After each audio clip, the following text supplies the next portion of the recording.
Hi everyone, कैसे हैं आप सब। उम्मीद करता हूँ आप सब ठीक होंगे। जैसा कि आपको पता है कि मैंने मैथ की एक सीरीज़ स्टार्ट करी थी जिसमें हमने 2 लेक्चर्स लाए थे मेंसुरेशन 2D के। बट चूंकि बहुत सारे बच्चों की डिमांड आ रही है कि जो परसेंटेज टॉपिक है वो कहीं ना कहीं इंपॉर्टेंट है, आपका जो सुपरवाइज़र एग्ज़ाम होने वाला है या जो वेटनरी फार्मासिस्ट का एग्ज़ाम है उसका जो मेन टॉपिक है वो परसेंटेज जो कि सिलेबस में आपको दिया गया है। तो इसीलिए मैंने एक परसेंटेज का एक वीडियो लाया है जिसमें परसेंटेज को डिस्कस करेंगे, इसके बेसिक जानेंगे, कैसे आप जो है सवाल को एग्ज़ाम में बहुत कम टाइम में कर सकते हैं, कैसे कौन कौन सी शॉर्टकट ट्रिक्स है जो आपको याद रखनी है। ठीक है, तो देखो परसेंटेज क्या होता है। परसेंटेज का मतलब होता है पर 100। सपोज़ मैं अगर आपसे बोलूँगा कि किसी बंदे को 30 नंबर है 200 में से, तो बताइए जी इसकी परसेंटेज क्या है।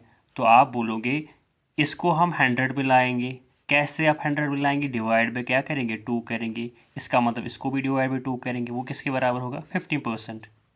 इसका मतलब 15 नंबर है इसके 100 में से, तो उसी को हम कहते हैं 15%। ठीक, तो परसेंट का मतलब क्या होता है? 100 में से आपके कितने नंबर हैं या 100 में से कितने हैं। कोई भी चीज़ जिसको हम बोलते हैं परसेंटेज, उसका मतलब है कि 100 में। ठीक है, फॉर एग्ज़ाम्पल मैं आपको बोलता हूँ कि मुझे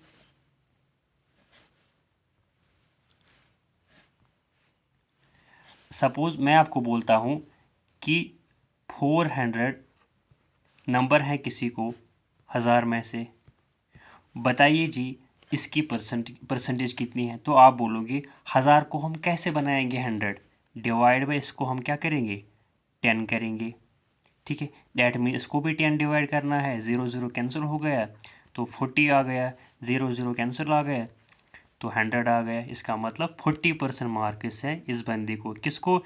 जिसको 400 मार्क्स थे 1000 में से। ठीक है, या आप इसको ऐसे भी कर सकते हैं। फॉर एग्ज़ाम्पल कोई आपको बोलता है कि मुझे 60 नंबर है आउट ऑफ लेट सपोज 300, बताइए जी मेरी परसेंटेज कितनी है। आप इसको करोगे 60 डिवाइड बाई 300 इंटू 100, वो कितना आ गया? देखो 0 0 0 0 कैंसिल, 3 1 ज़ार 3 3 2 ज़ार 6 इक्वल 20, वो कितना हो गया? 20%। तो परसेंटेज का मतलब क्या है? परसेंटेज का मतलब होता है 100 में से कितना। 100 में से कितना है। आप परसेंटेज को कैसे फ्रैक्शन में कन्वर्ट कर सकते हैं? फॉर एग्जाम्पल मैं आपको बोलता हूँ 20%, तो इसको हम फ्रैक्शन में कैसे लिख सकते हैं? इसको आप ऐसे फ्रैक्शन में लिख सकते हैं। 25% का मतलब होता है 25 डिवाइड बाई 100। 25 वन ज़ा 25, 25 फोर ज़ा, जिसका मतलब है 1/4। तो ऐसे आप इसको फ्रैक्शन में लिख सकते हैं। और ये याद होना चाहिए आपको, एग्ज़ाम में ये नहीं लिखना है 25/100। आपको पता होना चाहिए 25% का मतलब होता है 1/4, 50% का मतलब होता है 1/2, 33% का मतलब होता है 1/3, जो कि हम जानेंगे। अब आप कुछ चीज़ें आप नोट करेंगे, इम्पॉर्टेंट पॉइंट्स जो आपको याद करने हैं।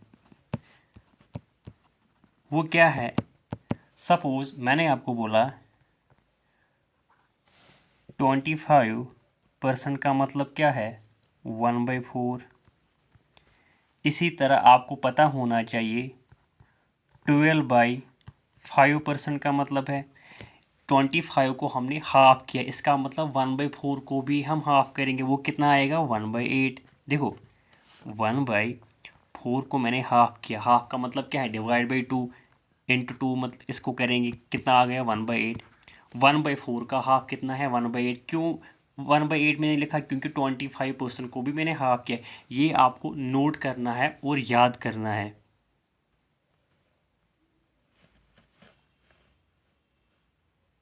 देखो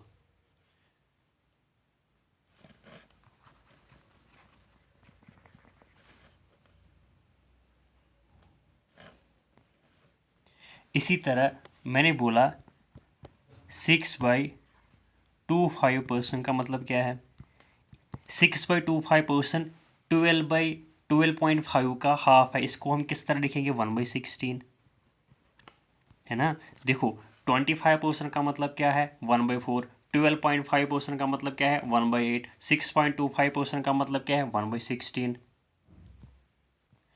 ये जो चीज़ें हैं इनको आप नोट करेंगे और याद करेंगे। एग्ज़ाम में सपोज़ आपको बोला जाता है कि एक चीज़ 25% इंक्रीज़ होता है, तो आपके दिमाग में तुरंत आना चाहिए कि 25% का मतलब होता है 1/4। 4 में से एक बढ़ गया, कितना हुआ 5। इसका मतलब पहले वो 4 था, इसके बाद कितना हो गया 5। इसी तरह कोई आपको बोलता है कि कोई चीज़ 12.5% इंक्रीज़ हुआ है, वहाँ पे आपको ये नहीं लिखना है 12.5 divide by 100, that will consume lot of time, जो कि आप कॉम्पिटिटिव एग्जाम में एफर्ट नहीं कर सकते हैं। वहाँ पे आप क्या लिखेंगे, फॉर एग्जांपल सवाल में लिखा गया है 12.5% कोई चीज़ इंक्रीज़ हुआ है, उसका मतलब क्या है, पहले वो 8 था, उसके बाद वो 9 हो गया, क्योंकि 8 पे 9 बढ़ गया है। ठीक है जी। इस तरह कोई चीज़ 6.25% इंक्रीज़ हुआ है, इसका मतलब पहले वो 16 था, उसके बाद 17 हो गया, राइट।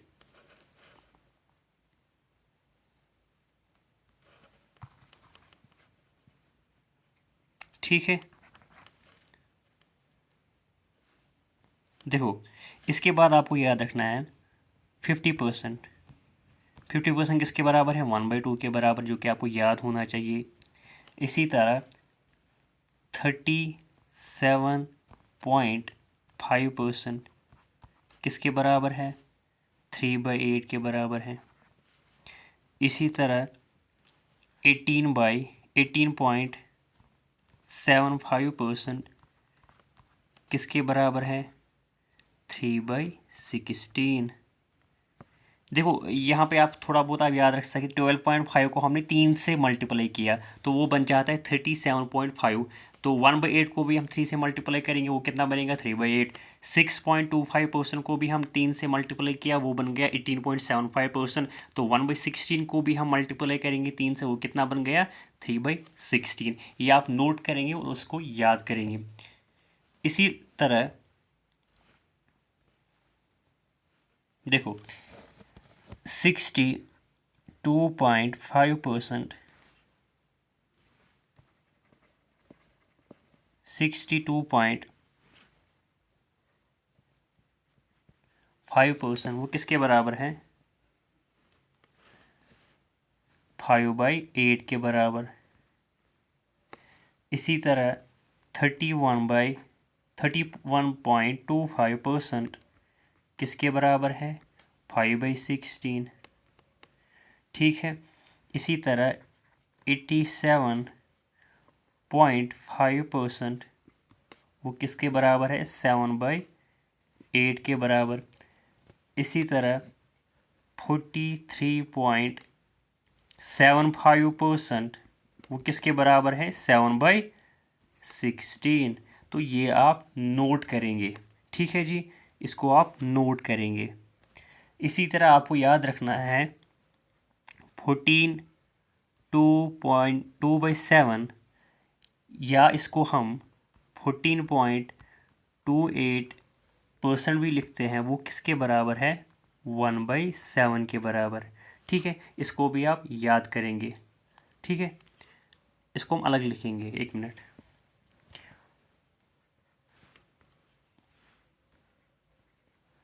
14.2/7 इसको आप 14.28% लिखेंगे, जो कि किसके बराबर है, 1/7 के बराबर है। ये हम जानते हैं यहाँ पे कि किस तरह आप परसेंटेज को फ्रैक्शन में कन्वर्ट कर सकते हैं। इसी तरह 28/4/7 इज इक्वल टू, इसको आप ऐसे भी लिख सकते हैं 28.56% किसके बराबर है, 2/7 के बराबर। क्यों 2/7, देखो यहाँ पे हमने मल्टीप्लाई किया इसको इंटू 2 के साथ, तो ओबियसली यहाँ पे भी हम 2 से मल्टीप्लाई करेंगे, 2/7 हो गया। ठीक है, ये भी आप याद रखेंगे। इसी तरह 1/7% वो किसके बराबर है, 1/14 के, 1/14 के। तो ये भी आप नोट करेंगे। ठीक है, ठीक है, आई होप आपने ये नोट किया होगा। इसी तरह आप एक और चीज़ याद रखेंगे, 66 2/3% वो किसके बराबर है, 2/3 के बराबर है। जब भी सवाल में लिखा गया होगा 66 2/3% कोई भी चीज़ इंक्रीज़ हुआ है, इसका मतलब पहले वो 3 होगा, उसके बाद वो 5 हो चुका होगा। 3 पे जो है 3 से 5 हुआ होगा, 3 से 5 हुआ होगा। क्यों, क्योंकि 3 पे 2 ऐड हुआ है। 2 ऐड हुआ है 3 से 5 हो जा चुका होगा, ठीक है। तो आपको वहाँ पे ये नहीं लिखना है कि 66 2/3% वो बराबर है, आपको एक पहले से ही याद होना चाहिए कि 66 2/3% का मतलब क्या है, 2/3 मतलब पहले वो 3 था, इसके बाद वो 5 हो चुका है। इसी तरह 33 1/3% इज़ इक्वल टू 1/3, ये भी आपको याद रखना है। 16 सही 2/3% किसके बराबर है, 1/6 के बराबर है। इसी तरह 8 सही 1/3% वो किसके बराबर है, 1/12 के बराबर है। ये भी आप नोट करेंगे, ठीक है, ठीक है। आई होप आपने ये नोट किया होगा। इसके बाद एक और चीज़ है, देखो 11 सही 1/9% क्या मतलब क्या है, 1/9, ठीक है। जब भी सवाल में ऐसा दिया गया हो 11 से ही 1/9 कोई भी चीज़ इंक्रीज हुआ है, इसका मतलब पहले वो 9 था, इसके बाद वो क्या 10 हो चुका है, 9 से 10 वो हो चुका है। इसी तरह 22 2/9% इज़ इक्वल टू 2/9।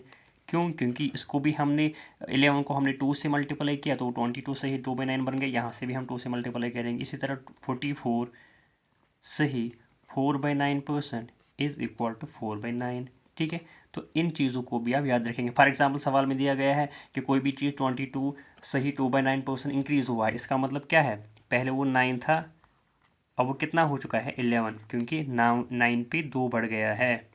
तो ये भी आप याद रखेंगे। तो ये कुछ चीज़ें जो कि आपको नोट करने हैं और इनको मेमोराइज़ करना है। एग्ज़ाम में आपको ये चीज़ें जो है सॉल्व करने की ज़रूरत नहीं है। आपको ये नहीं लिखना है 22 सही 2/9 किसके बराबर है, मतलब आपको अभी सॉल्व नहीं करना, आपको पहले से ही पता होना चाहिए कि ये 2/9 के बराबर है। इसका मतलब पहले वो 9 था, इसके बाद वो 11 चला गया है, राइट। तो ये चीज़ को आप नोट करेंगे और उसको मेमोराइज़ करेंगे। तो आई होप आपको ये समझ आ चुका होगा परसेंटेज के बेसिक क्या है, और इसमें जो हमने फ्रैक्शन में कन्वर्ट की ये आप नोट करेंगे, इसको मेमोराइज़ करेंगे। अब हम एक दो सवाल इसमें बेसिक सवाल करेंगे, कल से हम एक पूरी इसमें सीरीज़ लाएंगे सवाल, हर टाइप का इसमें सवाल हम करेंगे बेसिक टू एडवांस। तो आज हम एक दो सवाल करेंगे आपको समझाने के लिए।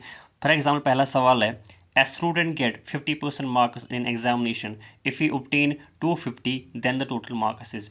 देखो मैंने बोला कि 50% का मार्क्स क्या है, 50% मार्क्स मतलब क्या है, इसका मतलब कि 100 में से इसको 50 आए हैं, तो हम लिखेंगे 50 आउट ऑफ 100, मतलब कि 50 नंबर इसको मिले हैं 100 में से।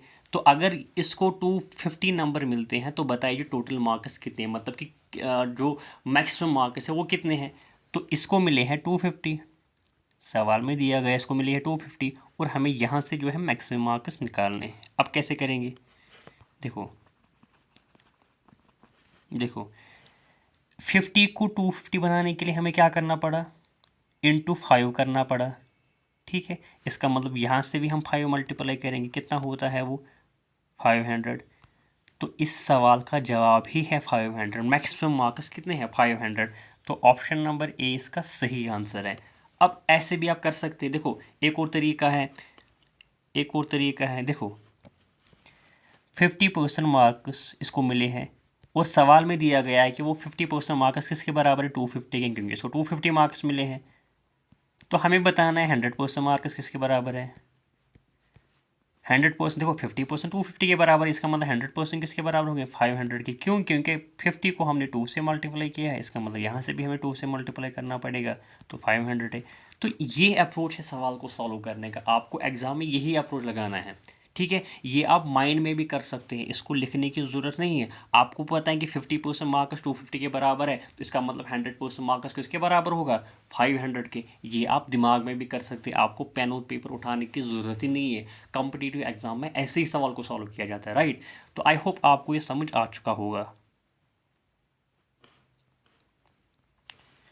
देखो एक और सवाल हम करेंगे, A student get 33.33% marks in an examination if the total marks is 999, find his marks। देखो ये भी सिंपल सवाल है, ये भी हमने अभी किया, मतलब अभी मैंने आपको समझाया था कि 33.33% मार्क्स किसके बराबर है, 1/3 के बराबर है, ठीक है।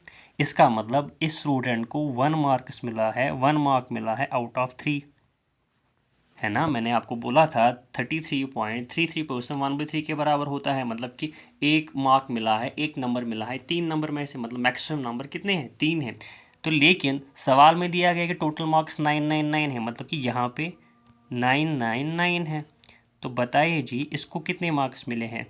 अब 3 को 99 बनाने के लिए क्या हमें करना पड़ेगा, इंटू 333। तो यहाँ से भी हम इंटू क्या करेंगे, 333 को कितना हो गया, 333। तो इस सवाल का सही उत्तर है 333। कहाँ पे, ऑप्शन नंबर बी।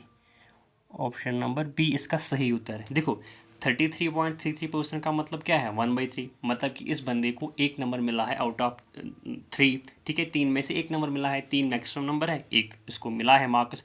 लेकिन सवाल में दिया गया इसकी जो मैक्सिमम मार्क्स है, टोटल मार्क्स है, वो है 999। तो फिर हमने बोला कि 3 की वैल्यू 999 है, तो बताइए जी एक क्या वैल्यू है।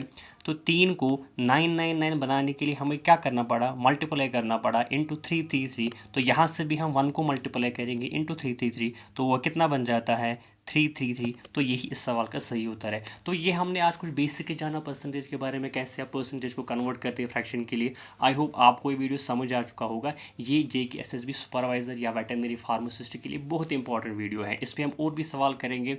And if you like the video, अगर आपको वीडियो पसंद आया है तो चैनल को सब्सक्राइब कीजिए, ताकि मैं ये जो सीरीज़ है वो कंटिन्यू कर सकूँ। Thank you so much, have a nice day ahead.